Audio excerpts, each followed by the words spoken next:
Um, Welcome everyone. Thank you all for coming to this town hall today.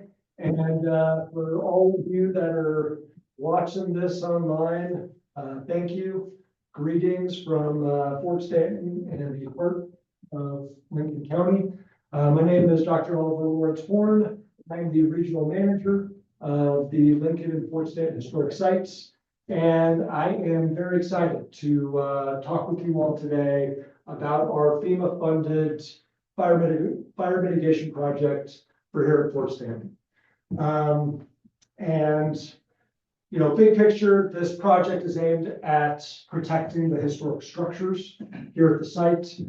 This is the most intact territorial era fort left in the Southwest, arguably in the entire American West. This is a crucial cultural resource that if we lose, it can never be replaced. So it's aimed at protecting this. It's also aimed at restoring the historic landscape at the site and potentially around it as well. And I will talk to you all about the changes in this landscape and how we've conceptualized adapting to it today. And then the third thing is kind of more big picture, is that this project hopefully will serve as a model for other communities across New Mexico in terms of, this is an urban space and how urban communities deal with similar challenges here at the site across New Mexico today. So that's kind of some of the big picture stuff we're going to be talking about. But I also just want to point out too, is that the planning for this project has been deeply rewarding because it has been so collaborative. And so we've been able to pull in people across the Department of Cultural Affairs, different divisions. Special shout out to Amy Hoffman, our interpretive ranger here at the site, who is helped coordinate and do a bunch of research.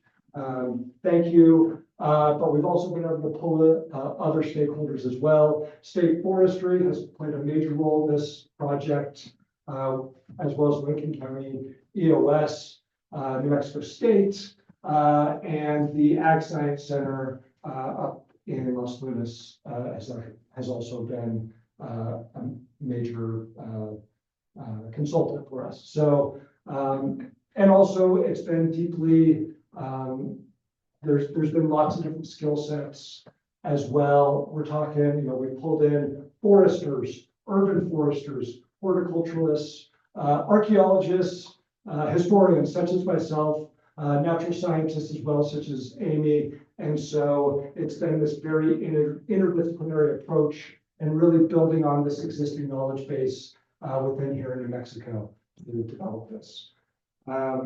So, shout out to everyone that's been involved in this. Everything that's good about this project is done. If I make any mistakes or, anything goes wrong, it's on me. All right, I just want to point that out. All right, so let me start off big picture with how we're conceptualizing this project. And big picture is that here in Lincoln County, what is so unique and amazing about this area is that we are at the intersection of 3 different climate zones. And so the brown zone, so here we are, we're about right here on this map. And so the first zone to talk about is the Great Plains.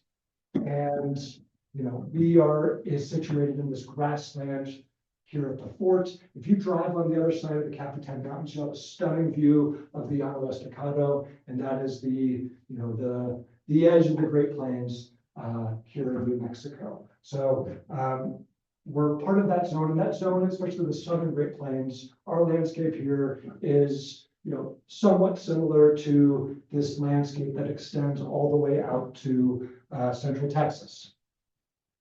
The second zone to talk about is the desert. The Chihuahuan Desert also comes up here, and all you have to do is drive about 30 minutes from here to hit Carrizoso, and suddenly you're at, you're in the Chihuahuan Desert. And this landscape extends all the way down into northern Mexico. And then the third landscape to highlight for you all that exists here in Lincoln County is this temperate Sierras, the green here on the map. And this is essentially these mountainous forests that exist, especially around places like Ruidoso up in the Sierra Blanca. And this landscape, it's about 20 minutes away from here. And that landscape or that climate is similar to Santa Fe in northern New Mexico. So the landscapes or the climates converge here, and they have a lot in common with climates extending out in the broader region. So we've got these different climates intersecting here, and the other thing we've been mindful of is just the mega drought. And this is the worst drought in over 1,000 years here in New Mexico. Essentially over the past 25 years, the drought started around 2000. Conditions have gotten hotter and drier. And as a result of that, the wildfires that have broken out across New Mexico, and in particular here in Lincoln County, have become larger, more intense, and more destructive. And, I just have, this is not comprehensive. I just wanted to highlight some of the bigger fires that have struck this area over the past 25 years, starting with the Pepin fire in 2004. It burned 67,000 acres and it destroyed 12 structures. A few years later, in 2011, you had these dual fires, the White and Donaldson fires, combined destroyed or burned over 100,000 acres, destroyed 5 structures. The following year, Little Bear fire, 44,000 acres burned, 254 structures destroyed. 10 years later, the McBride fire, 6,000 acres, 207 burned, 207 structures destroyed. And then finally, the fires last year, which when they broke out, I was actually finalizing the narrative for this beam application. I remember on a Tuesday, sitting here writing, getting calls from Santa Fe saying, do we evacuate, do we not? But these dual fires, the Salt and South Fork fires, are among the most destructive in New Mexico's history. They burned over 23,000 acres, destroyed over 1,400 structures, and killed several people. And so the thread through here is that these fires over time have become more destructive and have impacted the people living in this community more and more so. So that's what we're trying to deal with. So let me zoom in now to Fort Stanton itself. And this is a map here of the site. This is the Fort Stanton itself. This is the Department of Cultural Affairs. This is our property.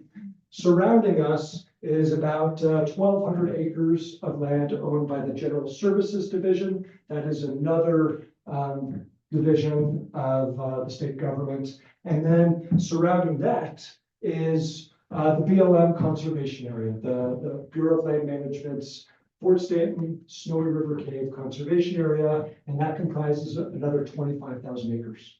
And so what we're dealing with is here at the fort, we have roughly 88 structures here. This is considered an urban environment, and around us is 27,000 acres of undeveloped land, essentially. And that undeveloped land, foresters, urban foresters have told me that is, that's wildland. And so what we're dealing with is this intersection, this wild and urban interface is what we're trying to manage here at the fort. And, in terms of the wildland threat, big picture is that, you can see on this map, we're surrounded by these pinyon juniper forests. These type of trees are very combustible. And so the threat is that lightning strikes, starts a fire, and potentially a fire could come and sweep into the site itself. I have been told that we have good fire breaks here, so that's less of a concern. And the bigger concern is spot fires, where essentially a wildfire breaks out miles away, as far as 10 miles away, and these embers can be carried through the air by the wind and land and land on combustible material and start fires. And just for some context for you all, is that the fires that struck Ruidoso last year, the majority of the damage was due to these spot fires occurring. So that was for most of the destruction. So if that's the threat from the surrounding wildland, well, let's talk about the urban environment here. And the issue is that we have lots of flammable stuff that these embers can land on to create these fires. And so we've got flammable roofs. We've got, if you walk outside the parade ground right now, you'll see a combination of wood shake roofs plus these tar-based roofs. All of this is flammable. And so again, an ember lands on these and it could cause a fire. We also have a number of dilapidated structures at the site. And these are essentially fuel roads. Again, ember drops on them, they could fuel a fire. And then the last components are unhealthy trees that are all over the site. So those are fuel loads, and I'm going to go into further details about those. So those are the threats we're trying to deal with. All right, so also big picture is what are we doing? We have a broad strategy at the site to conduct fire mitigation. And there's kind of three big components to this. The first is just fire mitigation maintenance. And shout out to Mary Levin at Smoky Bear Historical Park, forester by trade. She helped us develop this maintenance plan. And essentially there's two main parts to it. One is to make sure that we remove any sort of combustible materials from the exterior of our structures. So twigs, leaves, anything that builds up on the roofs or any nooks or any drains, we try and remove those because, again, if an ember drops on those, it's going to cause a fire. The other thing we do is we try to cover any sort of openings in our buildings, in particular vents. And so, if we cover those up, it prevents embers from coming into these openings, coming into the inside of the buildings and starting fires. So that's what we've been doing. That's part one. Part two is we've been working towards hardening the infrastructure of the site.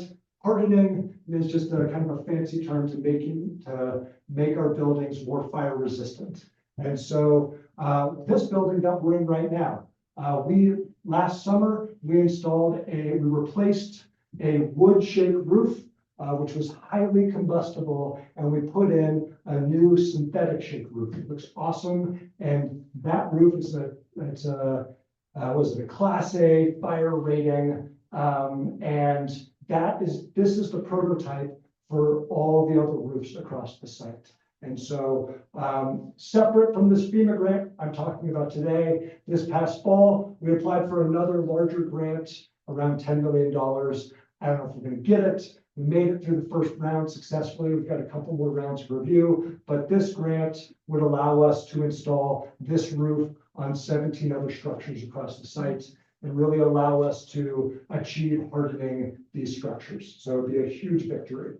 So that's two, is hardening the infrastructure. The third component is just removing these hazardous fuel loads. And again, it's removing these structures that are in ruins and also cutting down these high-risk trees. So that's the third component. All right, so that's the big strategy we're trying to pursue. And then from here on out, I'm really going to focus on the trees at the fort. And I want to, in order to discuss these trees, I want to talk about how they developed. And so we're basically going to travel back in time 170 years to when the fort was founded itself.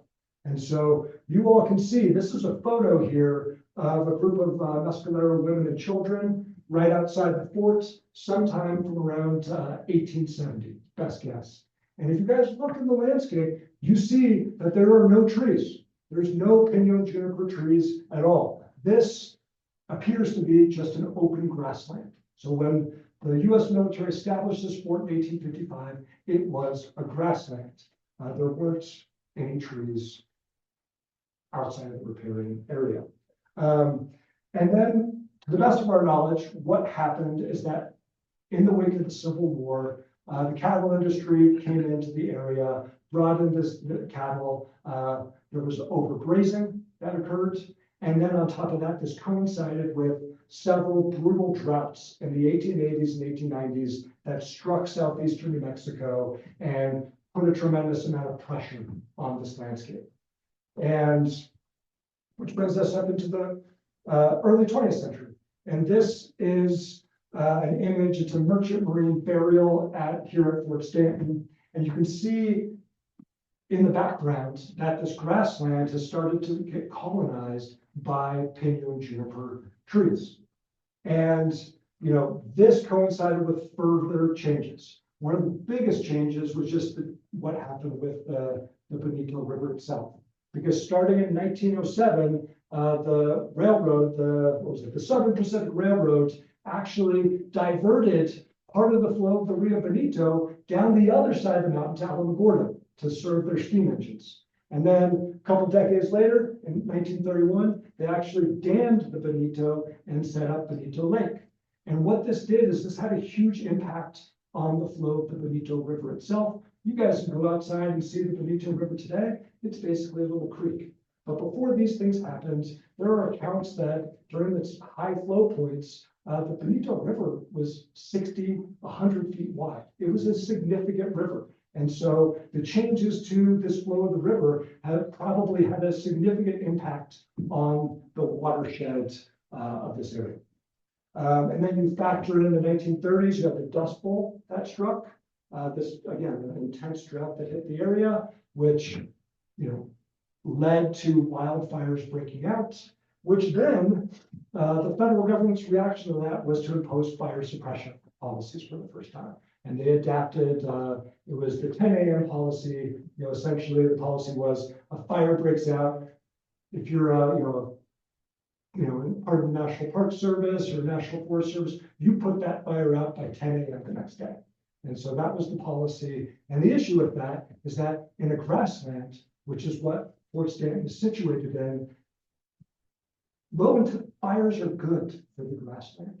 It helps maintain the grassland's health, these low intensity fires. And so by suppressing those, again, it hurts, it impacted the health of the grassland, which leads us to the landscape around the fort today. I tried to go out and find basically the same spot as that previous photo. And what you guys can see is that pinyon juniper trees have expanded tremendously over the past 100 years. And again, they were able to expand as a result of these different factors, but one of them being the fire suppression policies, because if there were fires allowed to burn, they would prevent the trees from clustering up in this high density. So now we're left with this pinyon juniper forest that surrounds the fort that is very dense, and these trees are very combustible. So they are a significant fire hazard. And again, as I mentioned,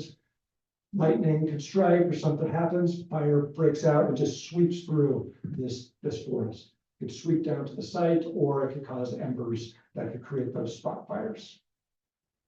Okay, so that is kind of a broad strokes of the landscape surrounding Fort Stanton itself.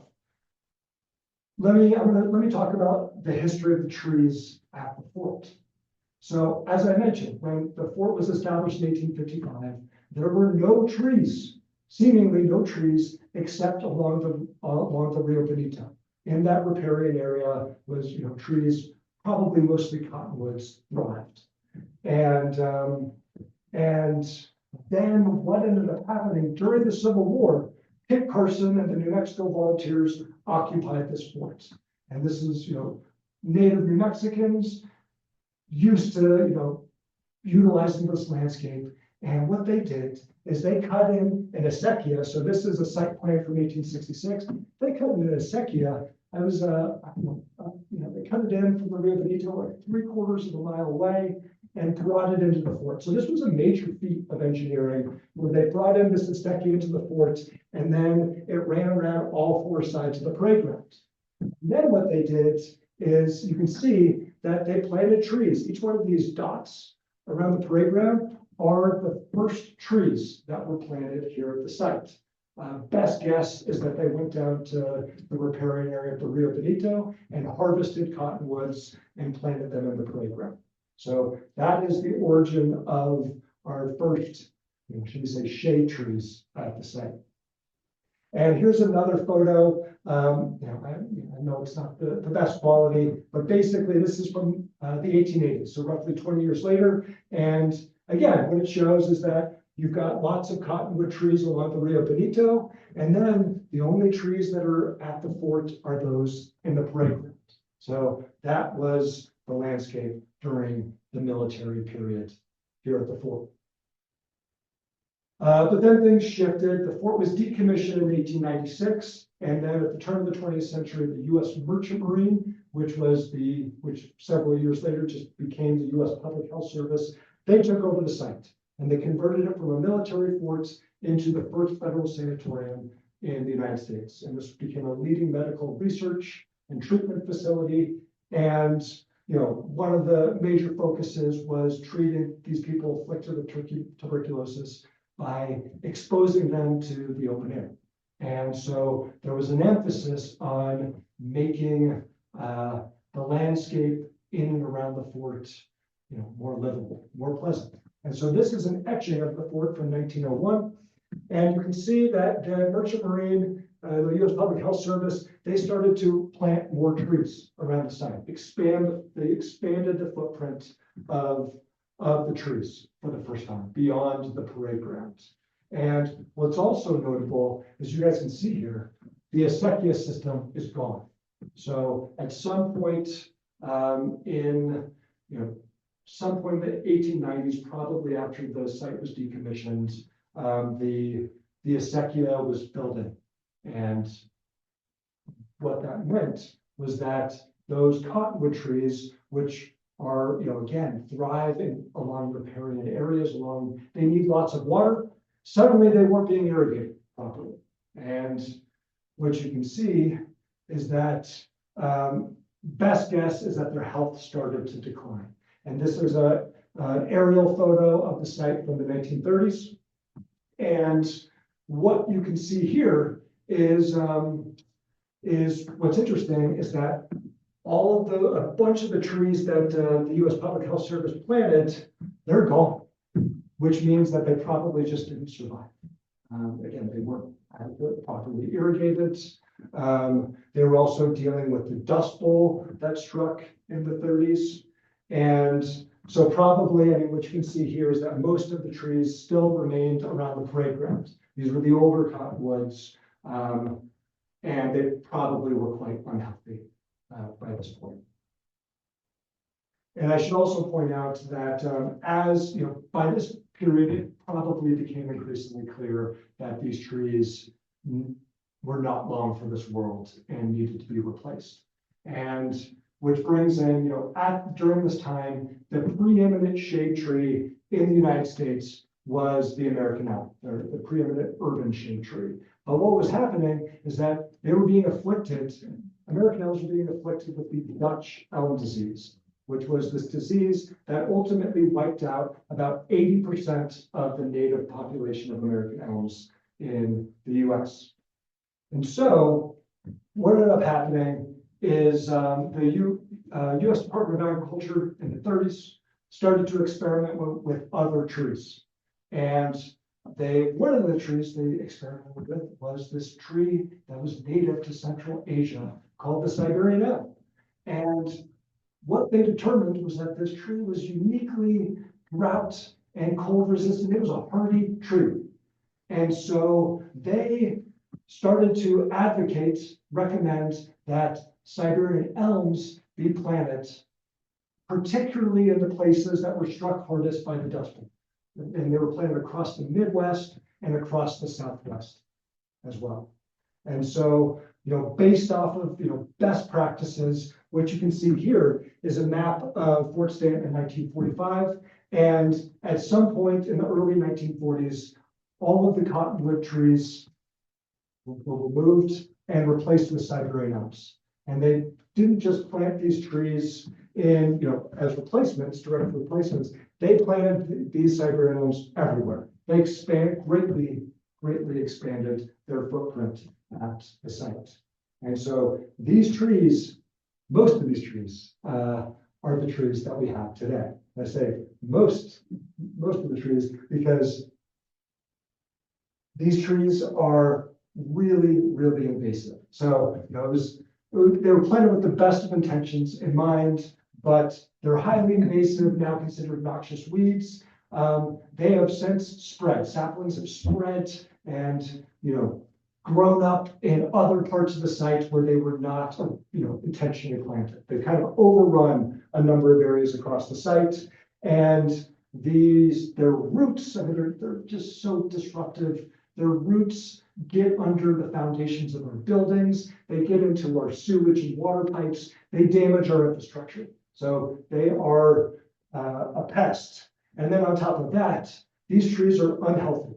Most of them are suffering from a bacterial infection called slime flux. You guys can go walk out to the playground right now and look at the trees. If you see white splotches on them, that is slime flux. And that is a sign that they are very unhealthy.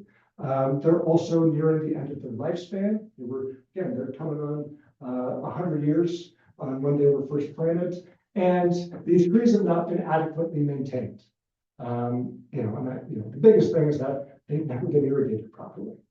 And so they're just in not good health.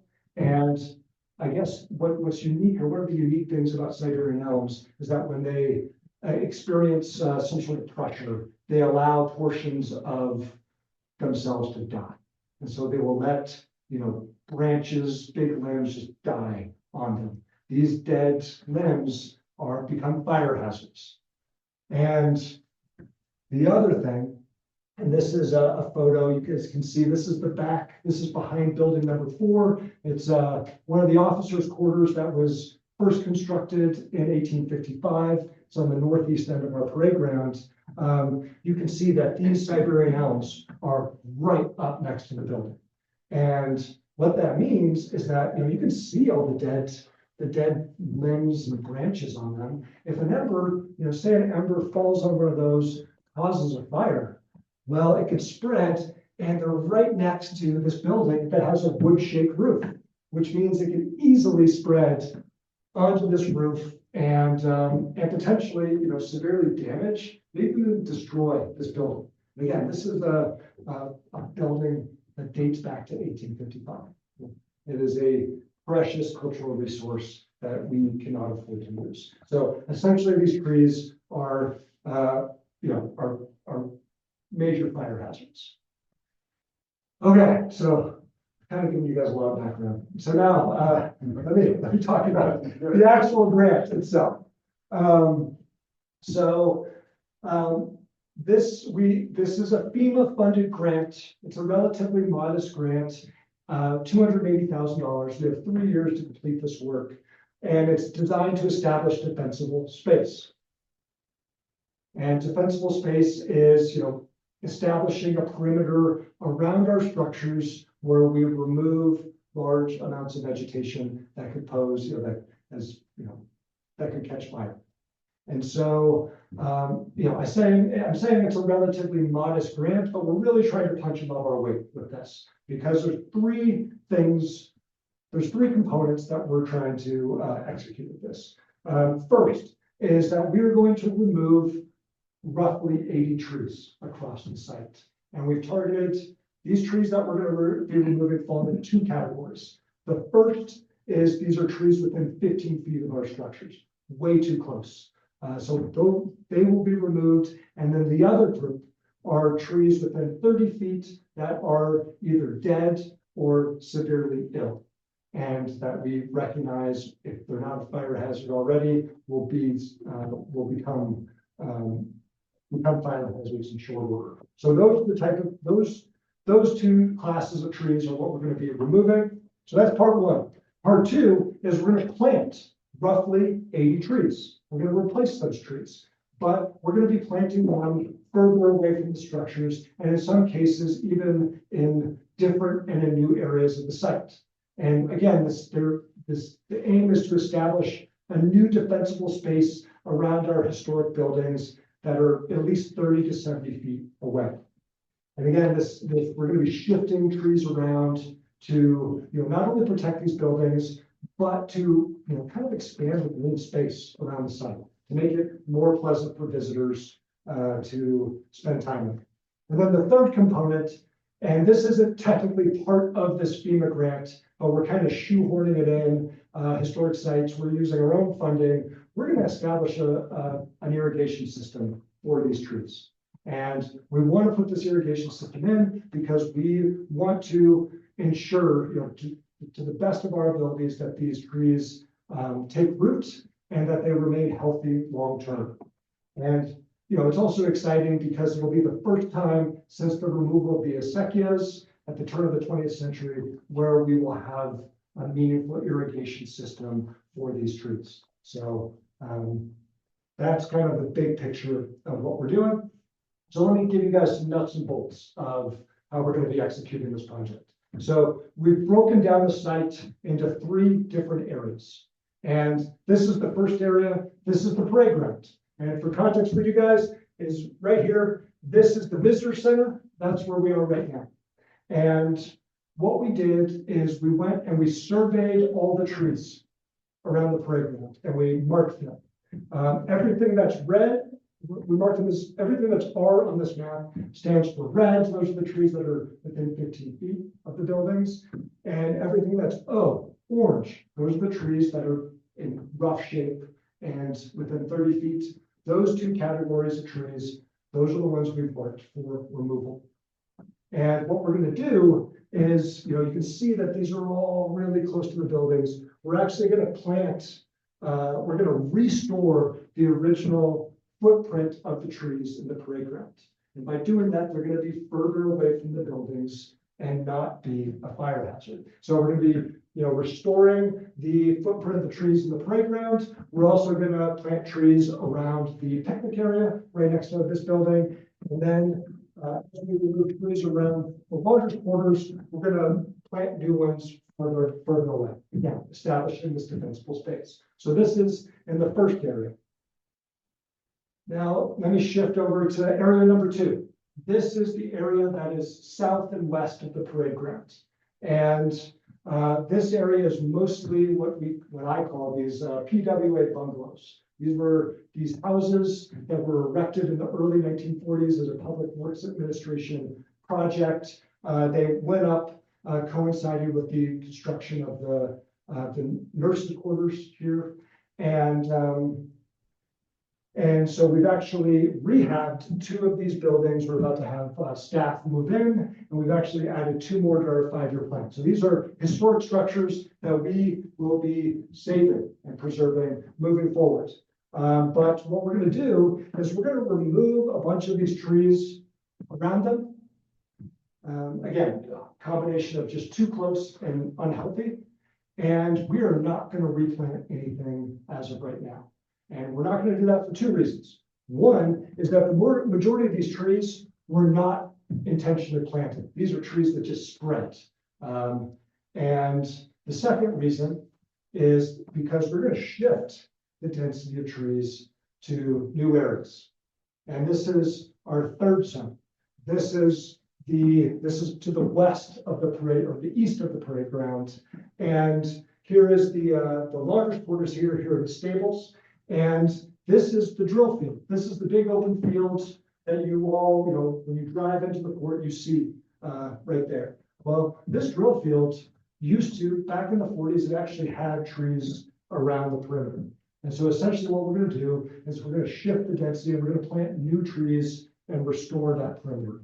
And again, hopefully it'll, establish more green space. Hopefully it'll look good when you drive in. You'll see these, distinguished line of trees. And again, these will be further removed from the buildings and makes the site safer from wildfires. So those are kind of the big strokes of what we're going to do. But let me throw in some other stuff. Because, I'm talking about removing trees, removing secondary elms, and then replanting. Well, what are we going to plant? And this has actually been one of the more complex issues of this project. And so what we've done is we've set up a kind of we're using a number of metrics to try and determine what to do.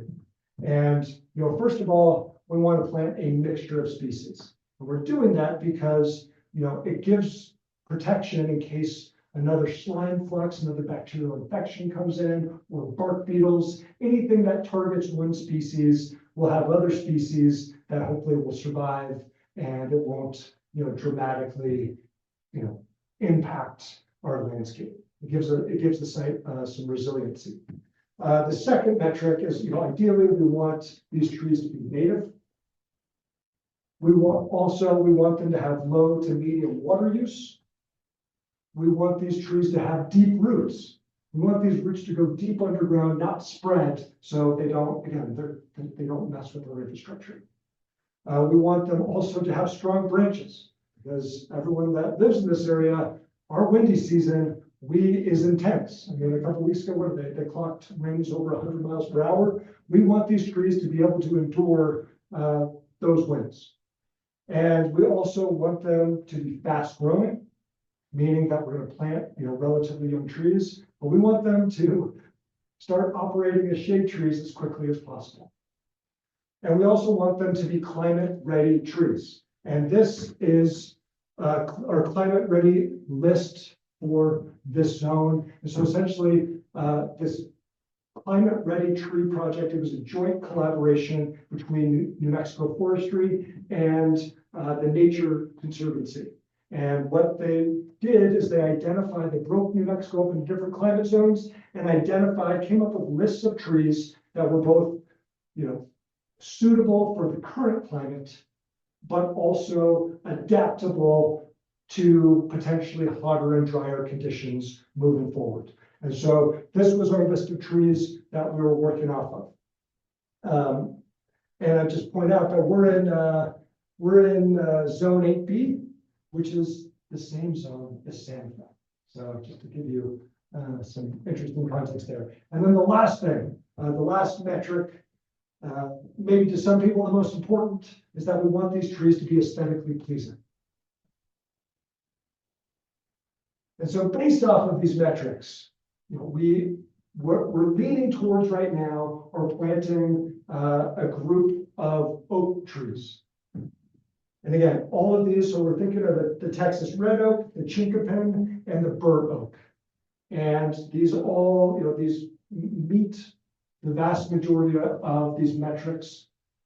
And also, what I'm excited potentially, and I want to make it clear, we have not fully decided on the trees, but this is what we're leaning towards.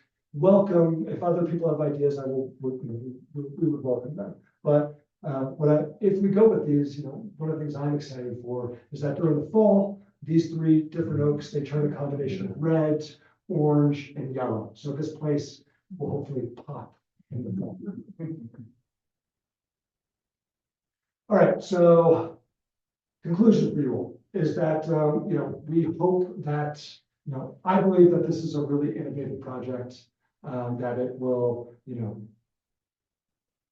that it's, blazing new ground, and that it's also ideally will promote the broader public good in Lincoln County and New Mexico. And I say that because there's kind of three different levels that this project supports. The first is at the site itself. Here, this project will protect our historic structures, and it will start the restoration of this historic landscape and make this place more resilient to, as potentially things change, climate changes over time.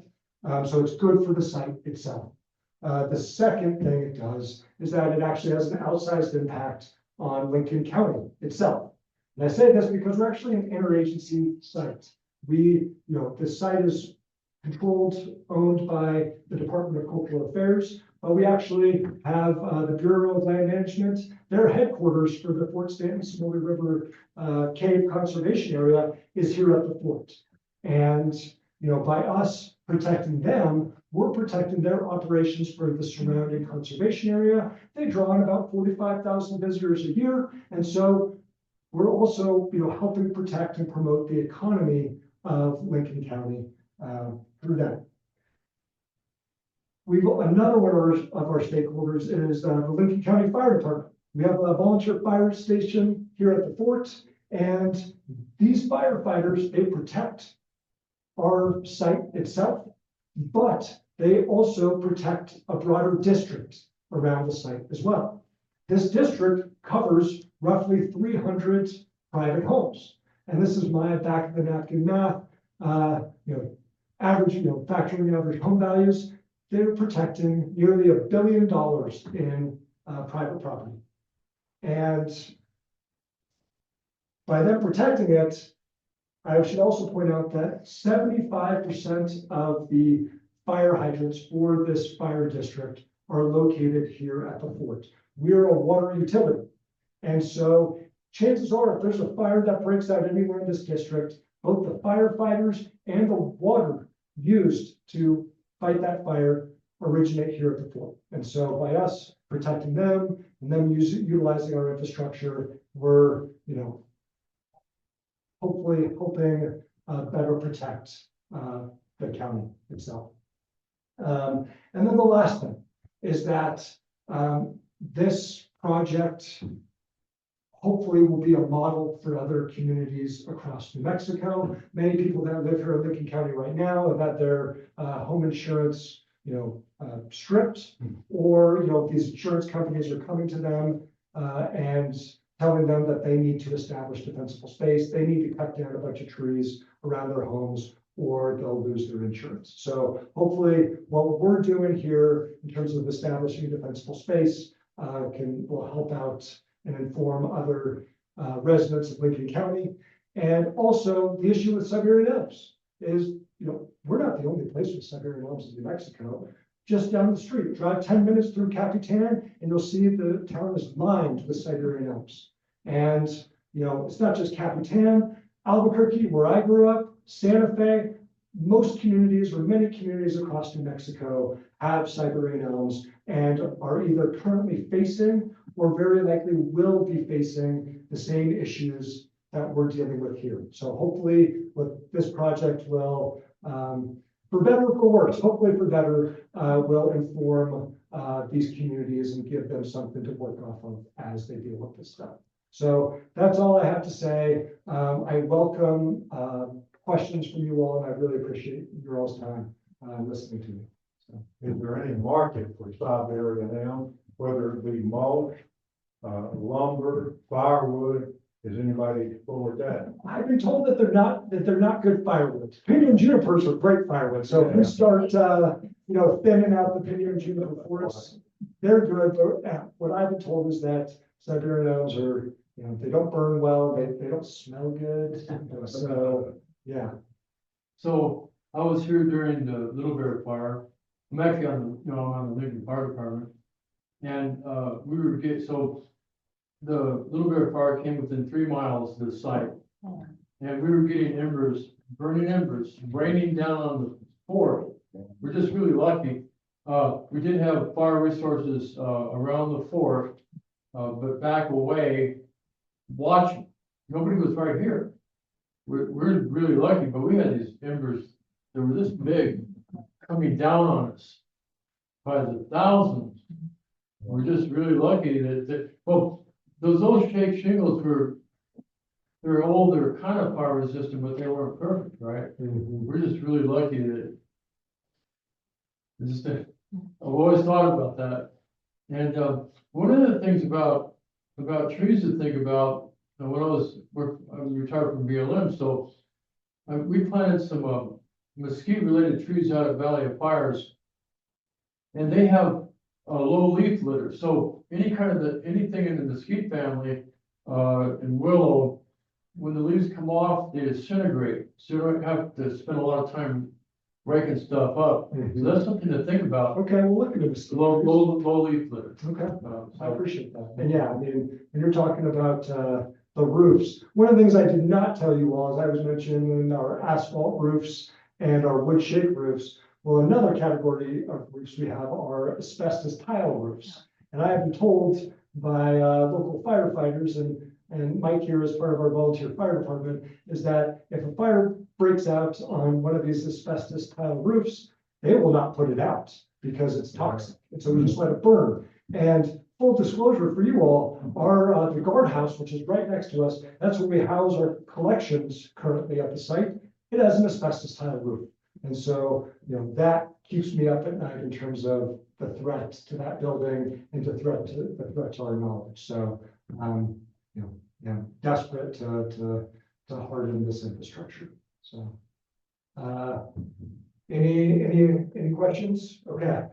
Are there any other questions from you all? Yeah, on those, oak trees, you would think too that, they use acorns, and would that help, wildlife or?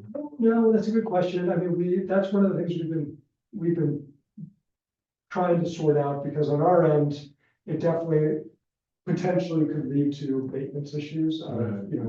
It's, instead of just mowing the grass, we have to be mindful of these acorns that are, making things more difficult. But I don't know. I mean, it's a good question.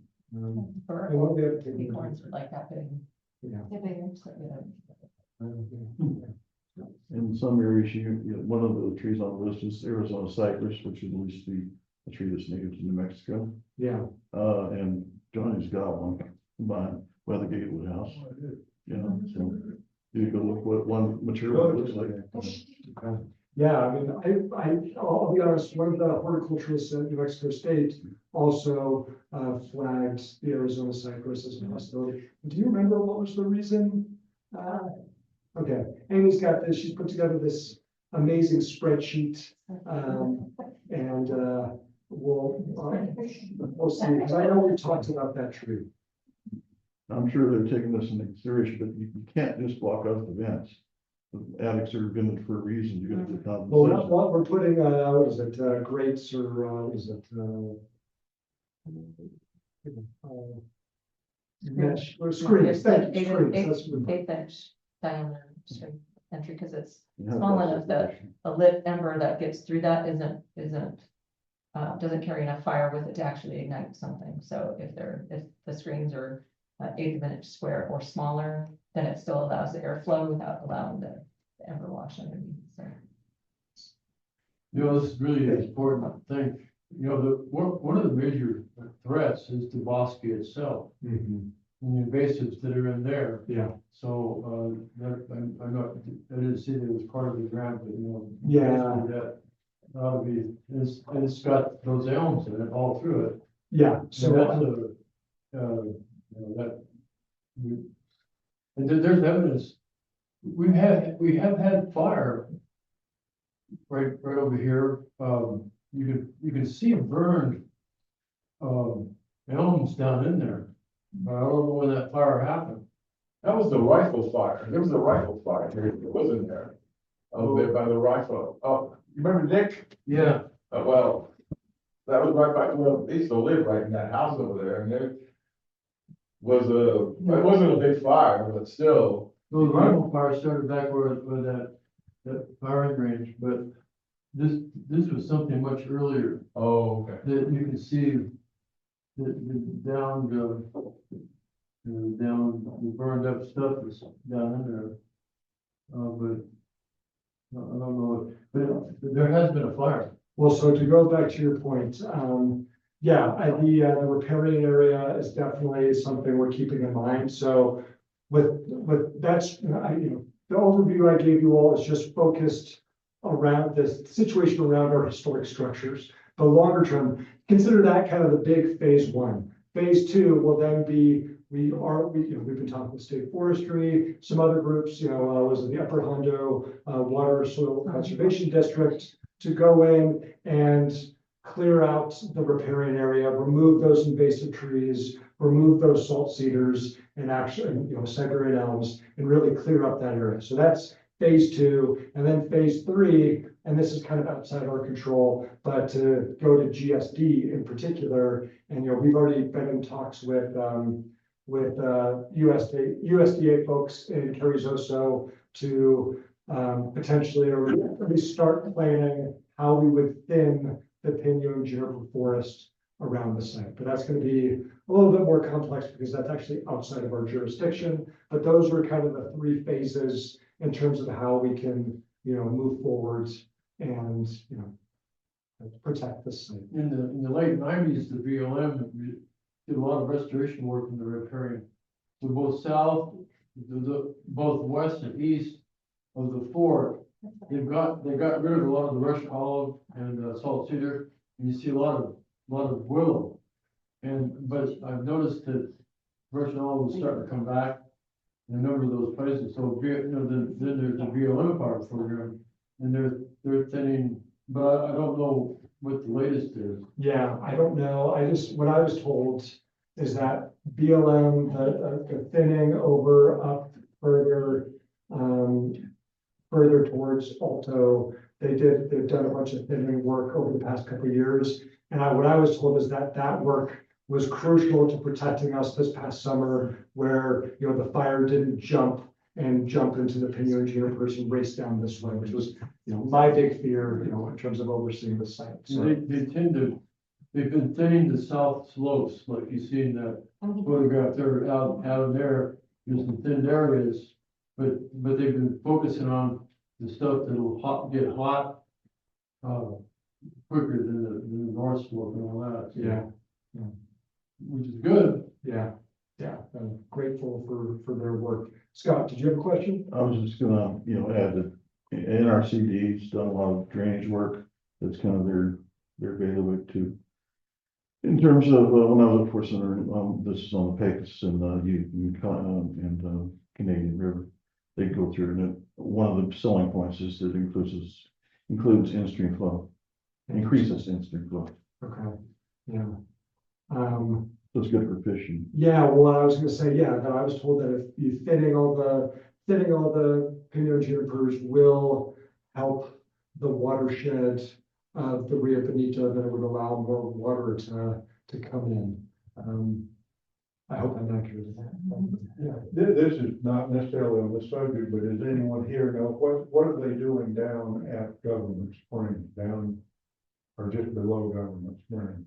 There's some activity down there. Is it BLM? I don't know. They're camping and they have tents set up and. Oh, on the. I've heard from the fishing guys in town that they're, improving the fishing habitat down there. And I did see those tents, I know what you're talking about, I saw those tents and, I think they're using the big rocks to create wear dams so you get sections of the river that have deeper water. Yeah, the check dams or whatever. I think the Eco Service are involved in that, maybe America also. Okay. Okay. And he's got the answers. It's the site. And Mary's gonna help too, right? So, Okay, so we're gonna get the answer. it's not necessarily fire wise for the cypress, you were saying. Right, so so cypress are somewhat related, kind of cousins to juniper. Juniper are highly volatile, so they have some resistance, but branching all the way down to the ground, which creates a fire ladder. And cypress are very similar in like the chemistry of the tree, so much more volatile in some cases, I think, than other trees that you might shoot from. So a couple other thoughts I had was Arizona ash, Afghan pine, Scott pine, which are both non-native, but very resistant. They grow in Las Cruces and they can grow up here. Yeah. And they're drought resistant. Black walnut, which I think might, is a native species here, which I think. I thought it wasn't, okay, so I had someone recommended the black walnut to us, and we thought it was invasive, but you're telling me. Yeah, it's- I think it's a riparian species, but like we have some at the park that grow just outside the greenhouse and they're not watered or irrigated or anything. They're thriving. Yeah, they're doing okay, not thriving, they're doing okay. Are they But then- putting anything And they- else? No, they're fairly slow growing, but I think because walnut's a strong structured tree, it might be something to consider. And Okay, well, then- we will revisit it. If Linda Sanchez is listening to the stream, we are gonna revisit the black. Yeah, walnut. it's a possibility. And then the other one's a small, high desert tree called desert willow. So willows are, much more prone to, rot and breakage, but they have some that are ornamental that can grow 15 to 20 feet and they have beautiful blossoms on them. So might just consider, putting a few ornamentals around, because they are native.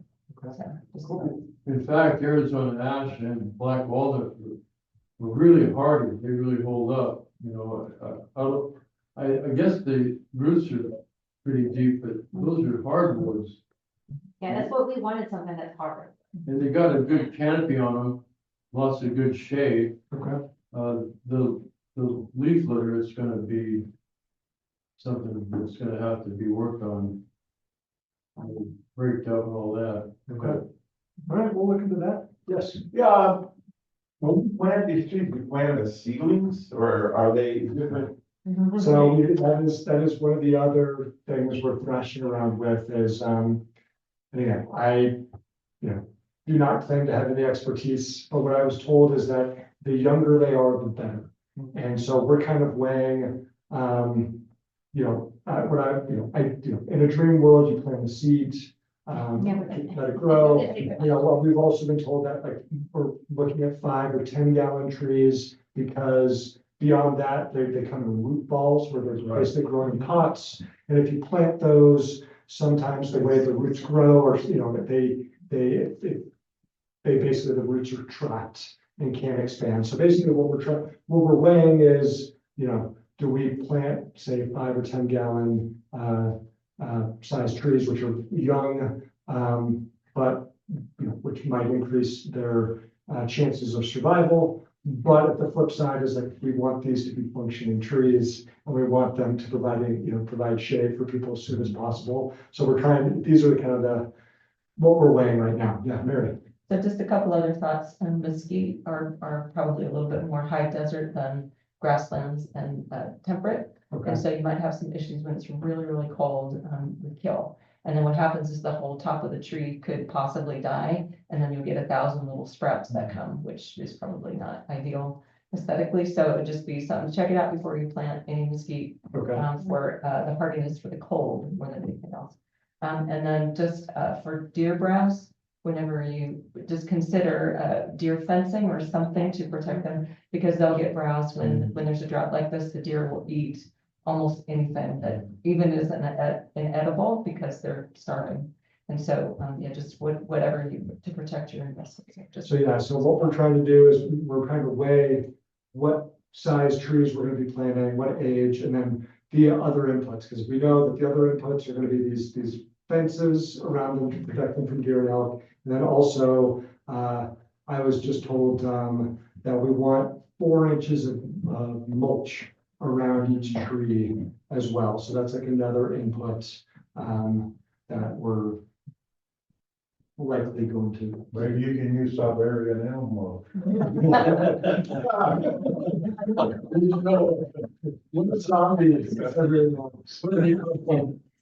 The interesting aspects about those trees that are there, so the rock line ditch is still there.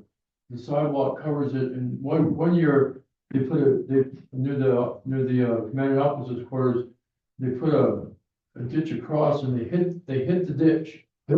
So it's a rock line ditch, and there's slabs that stick up here and there, or as you walk along the sidewalk, like there's one right.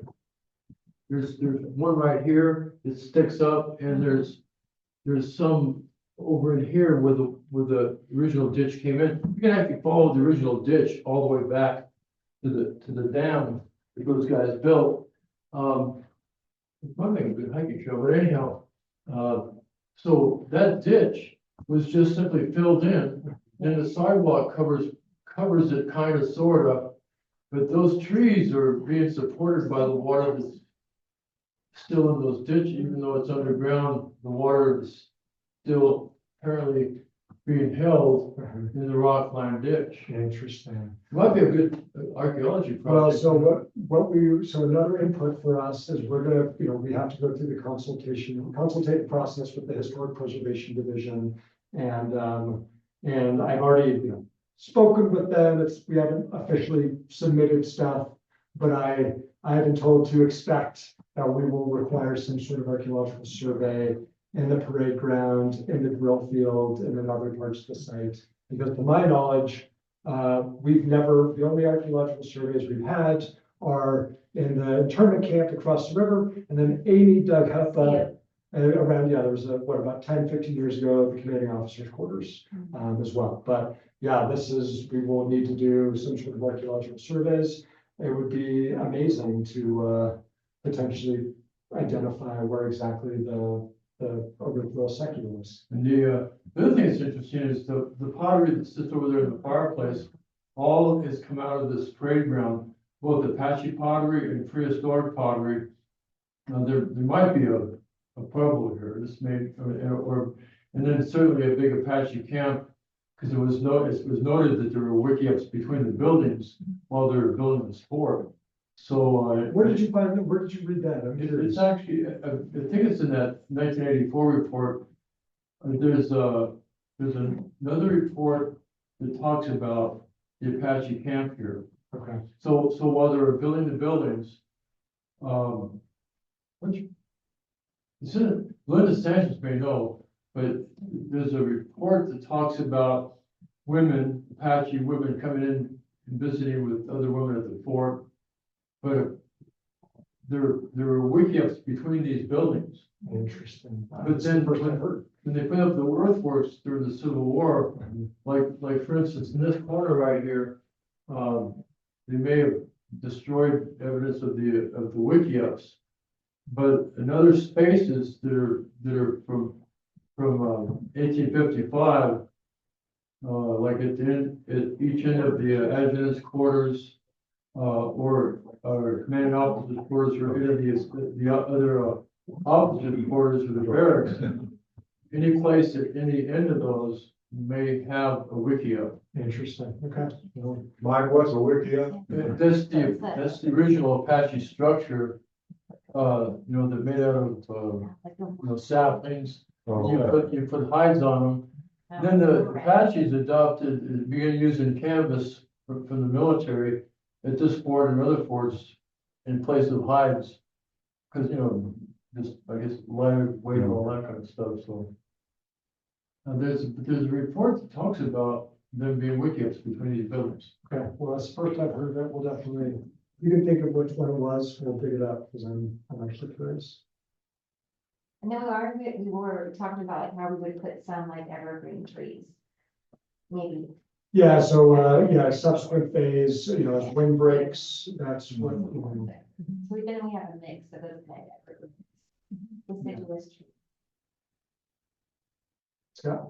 It's supposed to be getting close to, having a Dutch elm disease resistant American elm to plant. The Princeton elm, is that what you're talking about? That's probably it. Yeah, we looked at that. It should be, was popular because it's the ideal shade tree.